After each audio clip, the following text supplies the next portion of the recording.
Hello and welcome to another exciting episode of the Full Spectrum D&D podcast. My name is Trey, I am Rungren. and we got some stuff to talk about tonight. Yeah. I guess the biggest thing is that Mordenkainen's was confirmed.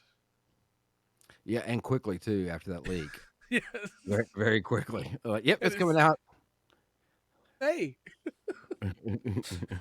that book was probably not coming out until like July. Probably. They put it out. Yeah, they put it out quick. Of course, that news. Obviously, a lot of people talked about it. We talked about it. Covered what we saw. Um, that got a lot of people excited. And look, why wait for the buzz to die down? Yeah. When people are that excited about it, No, I agree. You might as well go ahead and get it out there. No reason not to. Yeah, because I mean that looked like that looked like an official book, like how like a I don't know what they call it with a but like a test print or whatever. So I don't know that there'd be much more to do with it. So I don't think there'd really be under that much crunch That's true. on the development side to get it out. I don't know about the other side. I think it's a weird thing where like you want to get that kind of book out quick because it saves a lot of money for new players, but you also don't want to get it out too quick because you make a lot more money with everybody having to buy all the individual books. Oh, that's true. Uh, uh, but that's been kind of a weakness and a complaint for a while now in fifth edition. I just don't think that the business models are going to be able to keep up with that from the customer demand side, right? I I think it's, agree. I think it's all that is we're like, hey, can you don't spread this stuff out so much, Right. because one, it really makes it broken. Because if you go, let's say, if you've got one guy comes over with the player's handbook, right, and they've got their character made out of that. Well, if you got somebody else that's got access to Tasha's, Right. and they can make like, and they do the what is it? Uh, is it custom class? Where basically you can add +2 to anything, and you get a feat. Custom racials. Yeah. Yeah, you know, which it just there's such a disparity between those two. We've had discussions before about the breaks or the difference in classes. Yeah. Um, how I think we mentioned before, right before we went live, during I think I mentioned the Arakoka, Yeah. starting at first level with 50-foot flying speed. And so having all this together is really a benefit, and it looks good. I know they're still a business, it's still a corporation, but it Right. looks good from the player side where we're going, okay, all this is in one book. And It it, does. not only that, it catches you up if you miss some of the books as Right. far as races go. It also gives them a chance to nerf some stuff. Uh, Eric Coker, for instance, some more leaks have come out about this book. Eric Coker is being nerfed to 30-foot flight speed instead of 50, Okay. which is it's a pretty big change. That is a pretty You know? big change. Yes. Yeah, it is. I think it's just, I don't know. I think it should still go up with like the The level. character level. Yeah. Yeah, I More the agree. character level. Like you can get up into that. But I then agree. again, it depends on if everybody's playing uh uh an Arakoka, then as a DM you're going to be counting for that flight every time That's right. anyway. That's So right. in that aspect, it wouldn't be OP. But yeah, I guess Well, anything and else. the Good. ferry and the Owlin that also have flight speeds. Yeah, yeah, that's true. You're getting more races out there with flight. Yeah. I think Hmm. that it's going to be really interesting to see because this kind of like puts a slam down of like, hey, how do I word this nicely? If you're a DM for a group, you have to buy this book, right? Yeah, And that's not great, but I guess it's always been that way as new races come out. It's just this one is so many races. How do you as a DM go, well, my players shouldn't have these options unless there's a reason in your world they don't have those options. yeah, yeah. Which would be session zero, where you're going back and Right. like, hey, these are banned. We're not going to use these at this time. They don't fit the timeline. Right. or the world that's been made. Um, it's kind of a it really is kind of a strange thing because everything in DM it is a group game, and one of the funnest things to do is obviously as a player is just to make characters, Oh yeah. different stories and backgrounds for them. But it almost does seem that that a lot of it, except for the player's handbook, really comes is the DM has to have it too, Right. or have to have access to it as well. Which Yeah, to be obviously, able to go over it. yeah, you know the which some stuff's not so bad, but like when it's brand new, this is not saying this is not like, hey, have the spell pulled up when you're ready to cast it, so you can read out the effects. Right. It no, this is going to be much more game changing uh, than that. Well, like Um, you need to know that your Genasi player can cast Pass Without a Trace as many times as they have spell slots for it. You know, yeah, you need yeah, to know that now instead of like our Genasi can do it once for free per day, but now they can do it as much as they want. And if you still think they can only do it once per free per day, and your whole party is suddenly rolling really good stealth checks, like hey, you need to be aware that they can do that. That's an option they have. Not saying you need to plan around it, but just saying you need to be aware they can do that. yeah. Well, you have to, yeah, because you want to present enough of a challenge. You don't want it. You want one. You don't want to meta the player to where like, okay, I have to come. It has to kind of fit into the storyline. Like, Right. hey, previous knowledge beforehand. The big bads say, Yeah. they wouldn't fall for this trick, so they wouldn't even try it. Right. But yeah, you can't meta against it, but you got to give them some kind of challenge. That's right. And also on the other hand, that's also a great way to make a player who may for a while hasn't felt like their character's done enough Right. or it's not really pulling their weight, and you come across something where, hey, I can go right through that, right around and open that door. That's right. You know, so yeah, it needs DM player both got to have it. Feels real good when the ranger. I'm saying this just for dark. When the ranger gets to make a shot and hit an enemy that's escaping, that's out of range of everybody else. Like, hey, if they don't make that shot, that enemy gets away. But if they make that shot, that ranger gets to walk away, going, "Hey, I got to do something." Which is why Arcane Archer is a ranger subclass, Should be. not a fighter. Should be. Have you? You just reminded me of it. XP to level 3 put out a video at one point that had like how frustrating it can be when the DM locks down your character, and it's like there's a wizard and a ranger and then a barbarian, and the enemy is a wizard, and it just keeps casting teleport to the other side of the room out of the or out of the barbarian's movement range. It's like that barbarian can't do anything, you know. Like that's gonna be a really frustrating encounter for him. Yeah, yeah. It's gonna be awful. It'd be almost like getting, I don't know, the first turn banished. Yep. Yeah. Yeah. Yeah. Oh, that was a fun time. Mm. Ranger's a ranger because it shoots at range. Yes. Exactly. And And it that's rates. why everybody's got at least one level in fighter because they're still fighting. Yeah. I'll be here all night, folks. I Yeah. won't. I'm gonna leave Yeah. soon. Yeah. And because they have lots of anger. Yes. Certain rangers do. Mine's going to. Yeah. I'm just saying. I want to play like a really calm ranger that is just like he got into the business just because he liked to forage and go through the woods. And then he got roped into the battle. It's just like, yeah, I don't even like to fight, but I guess if I just have to, then I will. Golly. I just want to be able to hunt around here. You guys are ruining it. That's right.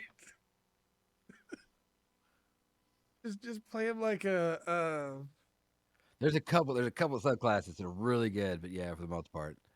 Which, hey, they're kind of rebalancing, Drake resetting the. Warden. Yeah, that's a good class. Drake Warden. Yeah. Yeah. Before we get too far off, because we're veering. Before we get too far off, I wanted to hit on the just a reminder for people that were curious which races are in Born Kindness. All right. Now that we have it confirmed, this list is confirmed. You know, she's like a Princess Ellie. It's a ranger that doesn't have to look. Just I think I had this right, but actually I pictured Dark playing more like a ranger, more like Findolfin yeah, than like. yeah. But I understand the pretty elfy boy. He does look nice doing it. Look, all I'm saying is we don't talk about those atrocious movies, but at least in the Lord of the Rings movies, he had to look before he fired. Yeah. Those atrocious movies, he just I just put it this way. Phil Dolphin, he stood down eye to eye a Balrog, went toe to toe with it. Like, pretty everybody cool. was freaking out. It's it's it dies, but like everybody's like, no, Spoilers, man. I stopped oh reading that sorry. fight halfway through. Yeah. Well, I apologize if you just picked up the Silmarillion or our Book of Unfinished Tales to read. But yeah, it it is one of my favorite F this moments in like all the Lord of the Rings Yeah, legend.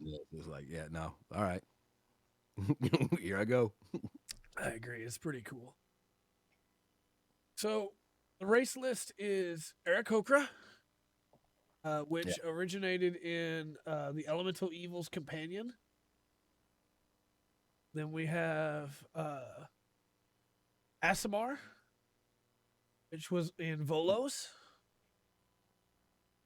Bugbear, which was in Volos. Centaur, which was in Ravnica. okay, Changeling, which was in Eberron. Deep Gnome was in. I have to hunt these down every time. That's why the delay. I'm sorry.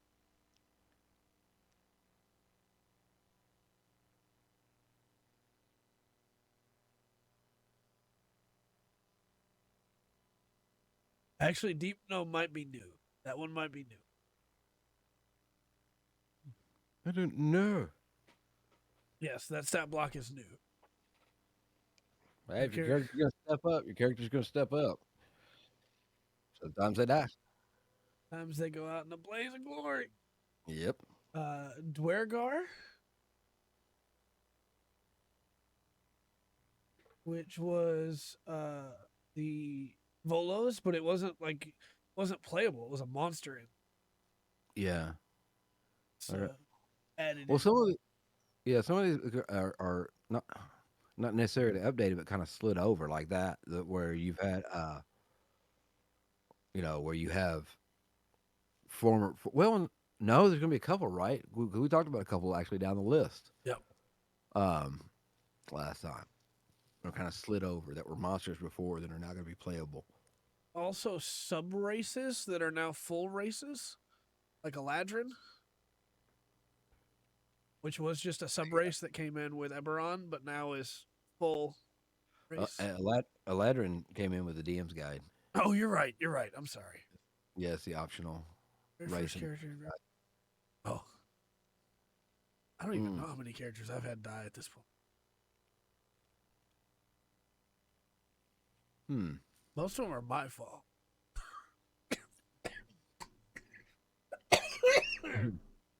Well, Sometimes it's because it went down in bad. yeah. No. I wouldn't. No, never. My characters never die because I never get to play. Next up is Fairy, which came in with Wild Beyond the Witchlight. Dun, dun, dun. Pretty interesting that they're getting put into the compendium right after their book came out. But hey, I won't complain because I think a lot of people are excited for fairies. Yeah, I think so. Your character survived going down with 1 HP for like 30 minutes of combat. That's pretty good. So, well, you got almost used all your resources. Had Almost. that one. Still had that one. Then we have Furbolgs, which came in Volos. which are still different than previous editions. Yeah. Yes. Okay.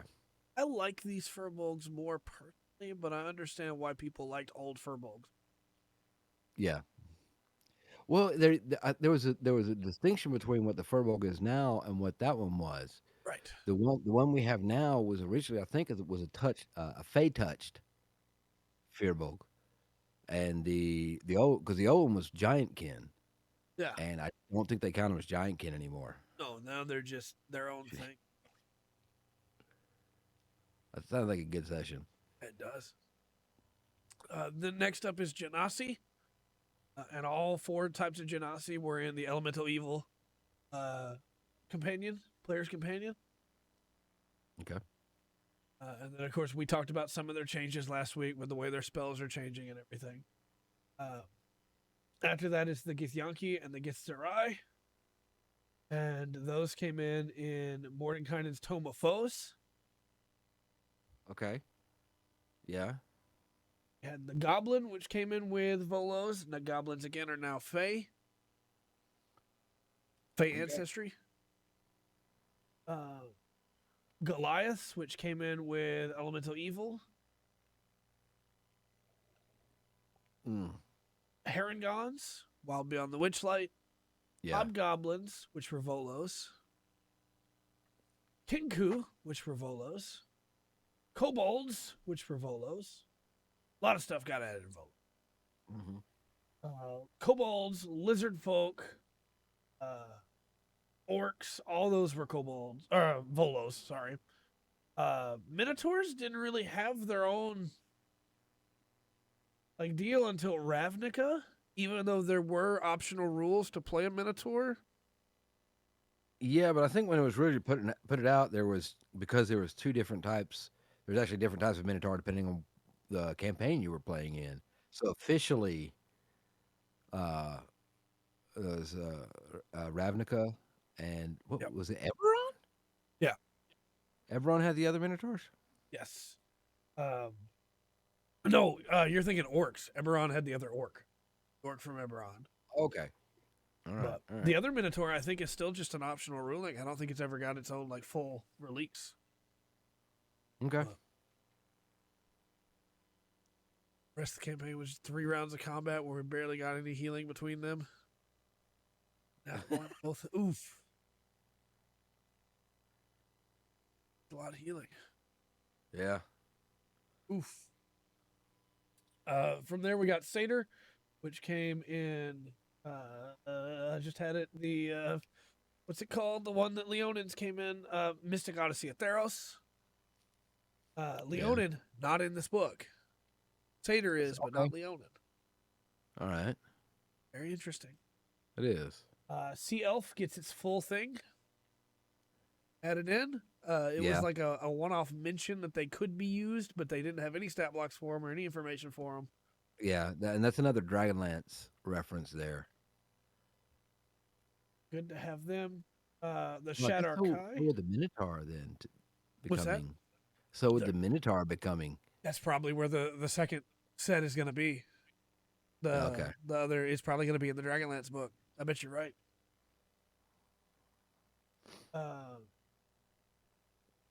The Shadow Kai, which was in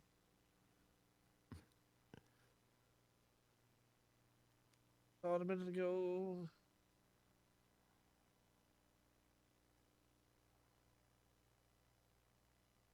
Which was in Eberron. Okay. Shifter, which was in Eberron. The Tabaxi, which was in Bolos. The Tortle, which was in its own individual package, hasn't been in a book, so that's good. Yeah. The Triton, which was in Volos, and the Yuan-Ti, no longer called Yuan-Ti Purebloods, because players can choose, is our understanding. We don't have the book yet, but our understanding is players can choose between being a pureblood or a standard Yuan-Ti. Well, one of the changes to that's going to be because your pure blood Yuan-Ti was classically one of those things that's like, okay, this is for an evil campaign. Right. You're evil. Yeah. It also is a bit over OP'd. But like I said, I think there's going to be a lot of balancing done in this book as well. I think so So too. I think they're maybe doing that for so that because like if you're playing in the realms, right? You're playing Forgotten Realms, and you've Right. ran all the books, and you've gone to the jungle, uh, and went through the Tomb of Annihilation. Then it would be a break from the norm to have a Yuan Ti in an adventuring group, Yeah, for sure. um, you know, without being a different tribe or Right. something like that. Did want to hit real quick. These are the ones that are not getting reprinted, which is really interesting list. Maybe more interesting than the ones that are. Um, all the Tiefling sub races are not getting reprinted. Feral Tiefling, none of those. Hmm. Then we have Leonans. The lineages from the Guide to Ravenloft are not getting reprinted into this book as their own thing, which makes sense to me, honestly. Yeah. Yeah. The Owlin from Strixhaven, Kalishtar from Eberron, Warforged from Eberron, which is a weird one to me to leave out. People like Warforged. Yeah. I think they're going to end up reworking them. I think so too. They've done it once. Spelljammer.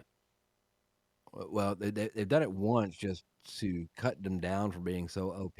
Yeah, But a veteran player who knows the rules, knows the game, they're going to have to downplay. If they that's play right. Warforged, they're going to have to downplay for them not to be the star of most groups. That's right. Don't need to So sleep. Don't need to eat. Don't need to drink. Don't need to breathe. yeah, Uh, Loxodons from Ravnica and the Simic Hybrids and Vidalkins from Ravnica. None of those are being reprinted. The okay. Verdans from Acquisitions Incorporated. So they really got picky with their magic, what they're bringing from the magic over. Yeah, they really did. And then the fish races, the Lokitha and the Grung. Neither one of those are getting reprinted, Okay, which is just like, why not? yeah, Where's my fish people? I don't know. Like I said, hopefully there should be a campaign world Yeah, coming up. It's time. I agree. I agree. But that is the full list that we're getting.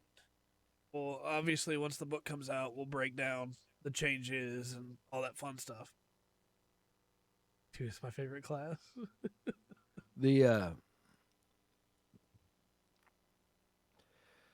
I wonder they put a lot of emphasis. It seemed to me they put a lot of emphasis on feats in Strixhaven. Yeah, So you pick your college. Since you pick that college and you're that type of student slash wizard, what have you, right. um, you get a feat. So I'm wondering if that's going to be if they're going to try to push those a little bit more, um, for individual class things. Because honestly, if you're looking down, you see you've got a feat at first level, and you get one at 4, you can sometimes you might pick something that's not obvious, That's right. you know, and go with it. I think, speaking of feats and classes, I think we need a book like this for classes. Grabs a bunch of the subclasses. I'm thinking they're gonna. My feeling is it's gonna end up going. They're gonna do the second edition thing Yeah, where we're gonna have the fighters book, the priest book, or the paladin cleric.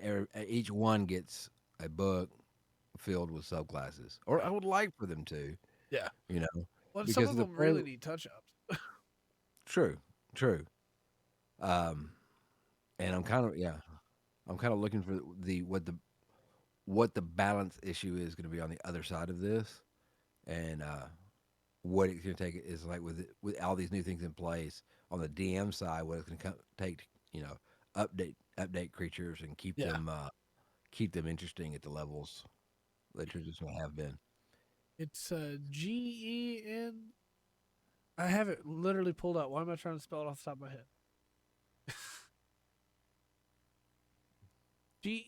GENASI is the. Yeah, it's basically the same thing. A lot of crossover between the two systems as far as like classic um, tabletop fantasy creatures. I think it'd be really interesting before, just real quick, before we move on from all this. Warforged made just out of wood. You can do that with the current stuff we have. Doesn't need to be reprinted. Made just out of wood that makes it where they're much more susceptible to damage. Uh, to be Yeah. burned, you know. But then you have another player in the party that is a druid, and their sacred task is to make sure this warforged does not shut down. And so anytime like parts of the wood are torn away or burned away or shorn off, then they'll regrow it. Hmm. It'd be, yeah. Well, see, the problem is it's not just everything. There's so much stuff out now. It's so much separated out Right. that I think a lot of it when they run it and they test it, they run and test it isolated, Yeah. meaning in all right, we're taking the stuff from this book and we're going to run the stuff in this book. Yeah, because if you that would probably would make the warforged obviously a little more vulnerable and a little more balanced into concerns of combat and stuff like that as other players would. But then, if you got somebody else who's playing a turtle, Right. well, that's they're even now they're just that much, much that much better than the Warforged Yeah. and the That's rest right. of them. That's right. The balance is really thrown off right now, and I think this book will fix a lot of that, but I don't think it'll fix all. I don't blame you. I don't blame you. That's why wizards get it the worst when it comes to classes, because they have to spend all their gold on paper and ink. Mm. Just be a wizard with the perfect memory. Wizard with keen mind. Yep. And I write my spells down with crayons because I remember what it's supposed to say. Mm. I think that's pretty much all I have to say on Mordenkainen's. Do you have anything else you wanted to throw in there? Not really, not until we get some more information on it. Like I said, I'm hopeful, especially after the last couple of books that we reviewed, how they had them set up, how they explained things, what they did with the monsters. Yeah. Just because 5e is so much less in depth than earlier editions, Right. and I think it's kind of everything's kind of coming in line with that and streamlining. Um,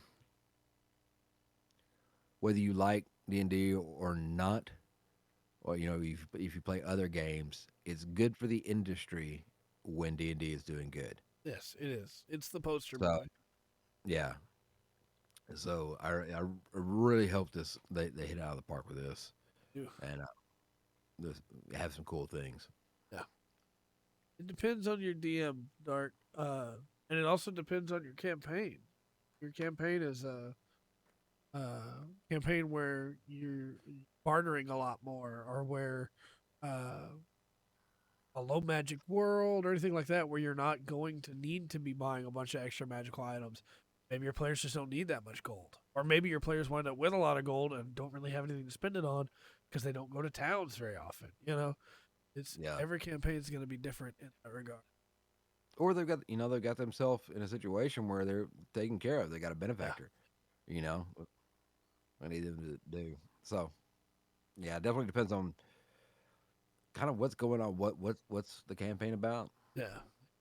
But as somebody who played a paladin not too recently that never let the party go, burn time for no reason, because people were dying.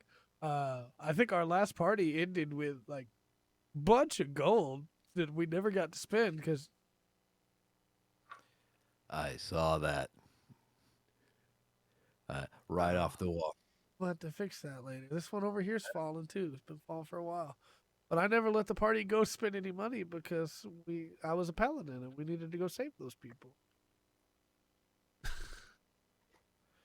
Save them.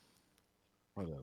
To be fair, nobody gave me a good argument for why we should wait. That's all I'm saying. No, most of the well, that's kind of the thing. If you had those campaigns where honestly the past two campaigns we've been running, it's kind of I don't y'all are not for the most part steamrolled or railroaded. The thing, but there's a sense of urgency Right. on top of things. It's to save people better and faster. That's a good argument. That's all I'm saying. Yeah. And especially if you're a DM and you're running a city campaign, that's something you got to keep in mind. They're gonna have access. Your players and stuff are gonna be going to the store, and what do you want to give them through that? If you're running, a dungeon where they don't get out much, then it kind of comes on you. Are you gonna go random on Right. the treasure tables? Are you gonna be? I can be pretty sparse on magic items uh, as a DM sometimes, but usually when somebody gets a magic item, it's useful. Yeah, it's something that'll actually help them. Now, And if it was like in town or something, it may not be that way because right. they can go sell that if it's not Yeah. useful for them. Also, like if you're running a water deep or sigil campaign and you don't let them shop, what are you doing? Your whole Yeah, campaign's set in a yeah, city. Let yeah, them go. You know. yeah. They should, yeah, let them find weird stuff. Yeah, and it doesn't even necessarily have to be magic items. One of my favorite thing to do is to put a weird like what's it called, where they have a bunch of animals in cages. A zoo? Uh, well, yes, but there's a word for it in like a medieval town setting, but I can't remember it right now. But to have a weird like emporium of animals that people can buy, and people will spend their hard-earned gold on pets that will never help them in battle or anything like that just because they want Yeah. them. I want a bit, though. No, I want to decorate my mansion now. Yeah. We've got- And then you put a scorpion in there that's a homebrew scorpion that if they look in the eyes, they have to roll a con save. And if they roll a 1, they're just instantly dead. I wonder why I always have to DM. Look, just don't stare it in the eyes. That's all I'm saying. There's going to be an NPC there to tell you not to do that. Well,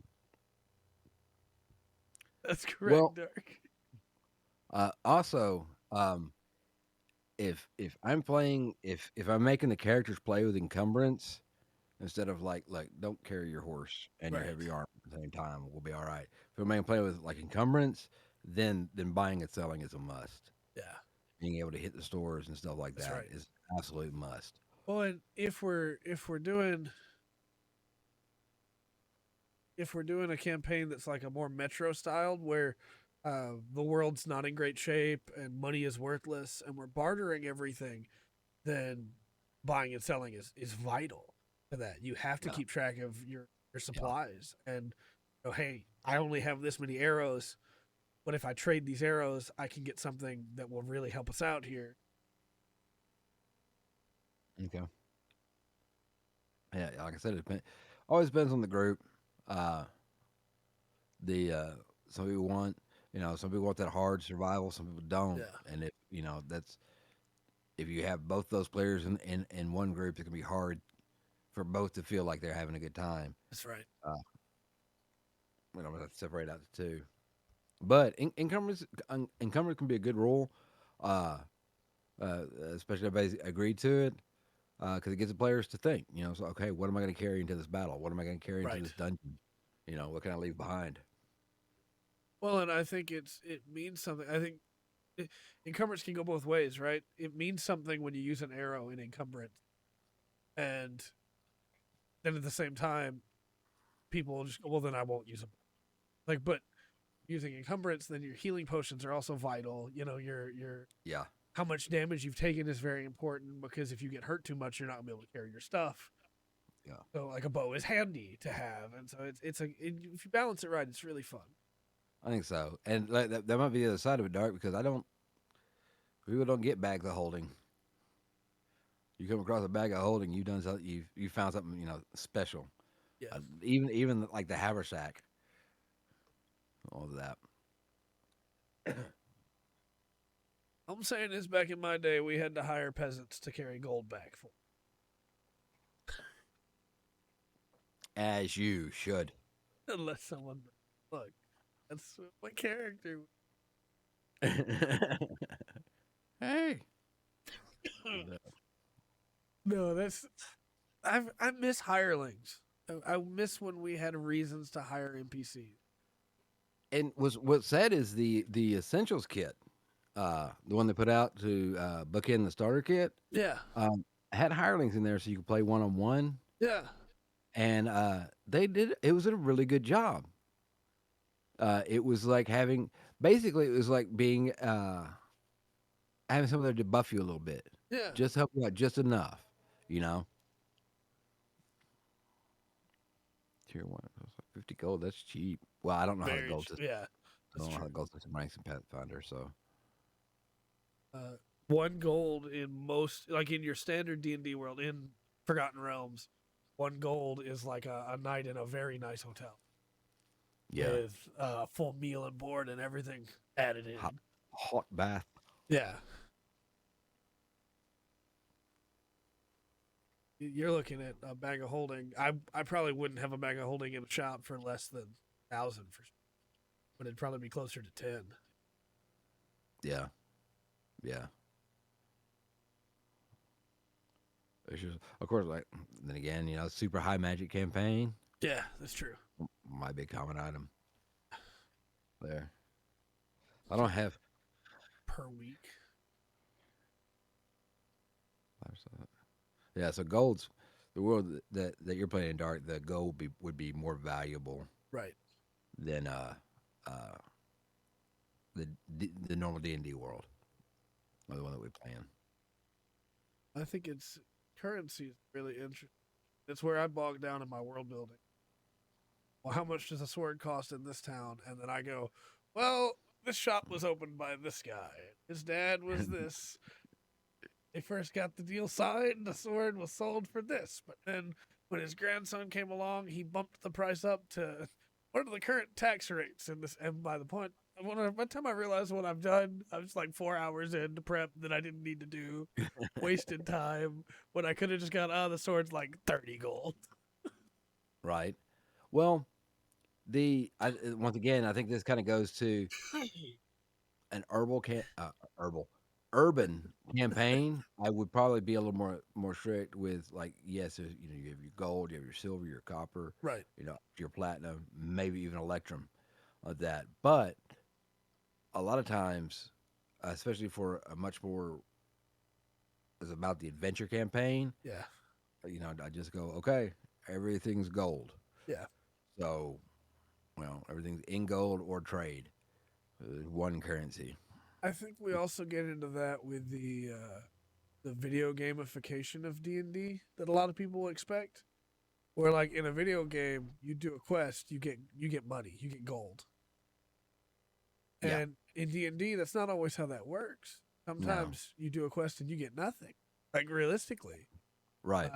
And that's not a bad DM when that happens. That's hey, this is life in this world. Most of the time you're gonna find something valuable, whether an item or a lead or a new contact or help later or something like that. But it's not always gonna be gold. Yeah. But then again, if you know, nothing wrong with that. If that's Right. hey, no, we're an adventuring group. We get paid to do this, So when we come back, that's when we get, Right. we can expect that. And we took a contract, we took a job, and now we've completed that job Yeah. for sure. Uh, I blinked and 40 minutes passed. time flies when you're having fun, sir. Yeah, I guess so. That's true. So they've already got rule. They've already got rules. You've got the variant human, right? You've got the Yeah. custom class or whatever from Tasha's, which also that has the rules for subclassing into another subclass Right. in the line you're in. Uh, I wonder if they're gonna because of this. I wonder if they're gonna officially kind of. Well, I know those are banned in what is it called, Adventures League or whatever, Yeah. the official D and Yeah. D The thing. official stuff. Yeah, those are banned in that. But I wonder if they're gonna kind of overwrite that a little bit going forward from what we I saw think in so. Tasha's. I Yeah, think so because the stuff that we saw in Mords uh, in the leaks uh, shows that they're basically just removing racial negatives for all classes or all races, yeah, and I think that means that we're going to get an overhaul of that whole look into it because I think the lineages as well is a completely different way to do it in Ravenloft. Yeah, I don't see a need for the way they were doing it in Ties anymore, personally. yeah, yeah. It seems too blanket of a thing for to keep up. Though it did allow for it, it does allow for some interesting stuff. You can have a It puny does. Goliath, Yeah. on that, or an overgrown, really stout gnome, Yeah. you know, with those rules. So it does allow for freedom, which I love. It's just I don't know how the balance stays. 15 EP. A lot of gold for a level 1 adventure, Let's see, in D&D it'll go from zero to about 15 or 20, I think. depending Um, on your background. yeah, depending on background. Which that's that's something I hope they really keep up with, because I always think I always had trouble with fifth edition, or one of the things I didn't like about fifth edition, one of the ways they set up the character building, was that was at the very end Yeah. Instead of the as kind of start. an afterthought, right? And yeah, and I think it should have been at the start, like, hey, what are you doing? Yeah, What your life were you character leaving behind? character is when they start the journey, they are the person they were in the background, and the journey is the start of that change. Unless you're starting at like level 5, and Yeah, yeah. With that, we don't get changes with background. Well, say so it might just kind of flat leveled that. Yeah, I think most of it, fifth edition. I don't know if it was in third or fourth. It wasn't in second, where it's just like, hey, starting equipment. yeah, This is what you have. Always before, I remember that was like a big deal, getting all to that point. Then you yeah. mark out how much gold you had and went Uh, shop it. Whereas in fifth, it's just you either choose this or this. Yeah, yeah. And they put the packs together, picture packs. Which I don't know how I feel about that. I remember in 3.5, it cost, I believe it was 5 gold for a lance, 5 gold for a horse, another 5 gold for the saddle. So if by your background choices you got 15 gold, that was all your money. If you were a cavalier, or back then I believe it was called a hedge knight in 3.5, Okay. was that subclass for fighter? But it's like, yeah, that's all you got is, or no, it was charger. It was charger. I'm sorry. Oh, okay. Okay. That's all you got. You don't Now have the any horse. armor. You don't have a shield. But you got a horse, you got a saddle, and you got a lance, and you can fight. Mm. Hope you don't get knocked off that horse because you don't have a sword. Yeah. Yeah. I've played Mountain Blade too. Been in a tournament, running around with a lance. Ugh. I have slept in that saddle. And I have had characters. I should say I've had characters sleep in that saddle because didn't have a bedroll. Well, that's how a real adventurer would do it, sir. Right. Tie yourself up there so you don't fall. Uh, 3.5 was fun. Mm. Miss 3.5 sometimes, but also fifth makes it so much easier to make a character. It is. The tools out there, and yeah, it's real easy to make a character and get going in D&D 5e. Be real. Need a couple more D&D Beyond websites for a couple other games. Yeah. Well, like in 3.5, if I wanted to make an orc that had decided that he didn't want to follow the clan and had become like a paladin to Kibosh or something, uh, I would have to go through hoops in character creation. Mm. And in 5e, I can just go, yeah, I'm an orc and a paladin, Kibosh. My That's backstory. it. This is what I do. Yeah. I just want to be able to play as a good Knoll still. Give me Knolls. Yeah. There's a few. Like I said, they've got so much, and honestly, right now with what they've got out, I think Dragonlance drops the biggest package as far as like new races and things. and classes. Yeah. Follow very close because there's so much out there that's is like the only thing you don't have for Spelljammers right now is the ship and the lore. Yep. That's it. You know, everything else is already there. Well, then we even already have the stuff for GIF because we have the monster stat block. Yeah, Roll it in there and you're good. it might be under. I think it's on D&D Beyond under one of the. Shoot, I don't remember what it came out of. Yeah, under It's just, Tome of Foes. never played Starfinder. Also, I heard that was a lot of fun. Good start point. Yeah, There's a yeah, lot of game. Like, there's this. This could be. Every tabletop game needs the ability to put a compendium together because books take up a lot of space. And like, I love books. And we mentioned on the Tuesday podcast that we're going to be doing 40K kill team stuff on the channel soon. Those codexes take up space, and you can put them in the app, which is fine. But I'd like to have like a website that I can look at them all on instead of an app on my phone as well. yeah. You look at stuff like what is that called? The tabletop, the wargaming one, with the tanks. What's it called? Axis Allies. Is that it? Access. Okay, yeah. Yeah, they have like new editions that come out all the time. I say all the time, like every 12 years. And the bunch of sub books that come out for that, like they could use a website like this for sure.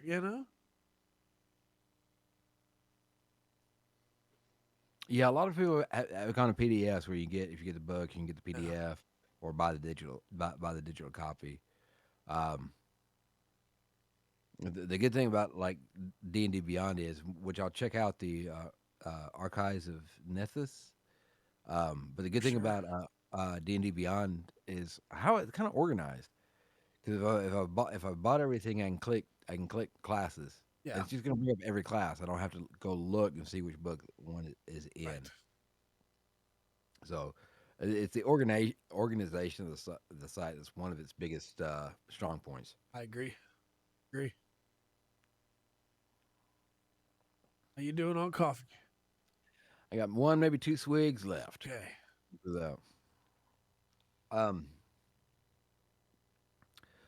what rate you got anything an idea what race is going to be nerfed the most? You think? Or you already talked about the Nerfed. I mean, Eric Coker got the big hit. I think we'll probably see some point.